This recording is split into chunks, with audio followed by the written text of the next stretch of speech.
French fries, but now all my potatoes have sprouts all over them. I don't know what to do. Dude, that sucks.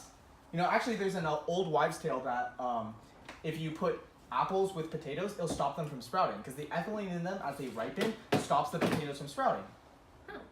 Yeah, I actually have no clue if it's true or not. Want to test it? Sure. Mythbusters!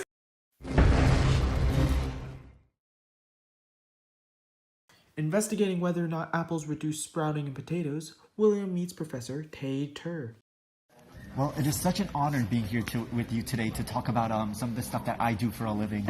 So when I was a young boy, the son of a wealthy potato farmer, it was my dream to follow in my father's footsteps. And here I am today, having conducted thousands of potato surgeries as a professional and amazing potato surgeon.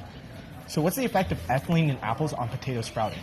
Well, you see, the ethylene from the apples travels across the air through osmosis and then diffuses into the atmosphere, creating a Fischer acidification mechanism, which undergoes an SN2 mechanism in acidic conditions. Seeing as the professor is not much help, the guys must design their own experiment to test this myth.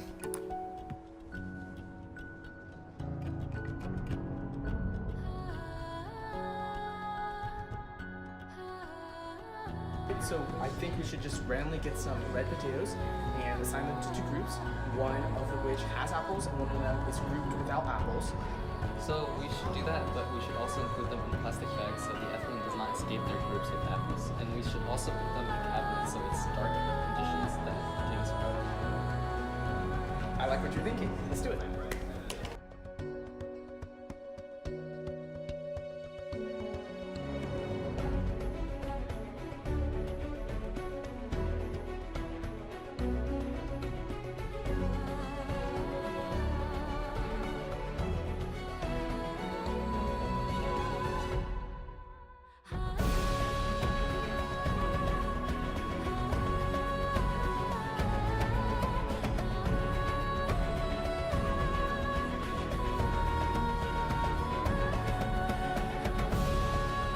Goods acquired, and the Mythbusters set off, randomly assigning potatoes to apples, bagging them by bunches of 3.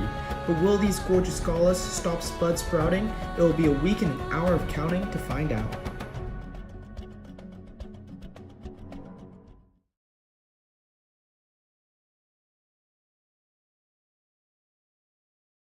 One week later.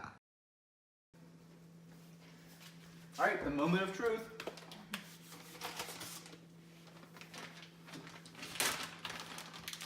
Oh, I see sprouts. I guess the potatoes really didn't outsprout our expectations.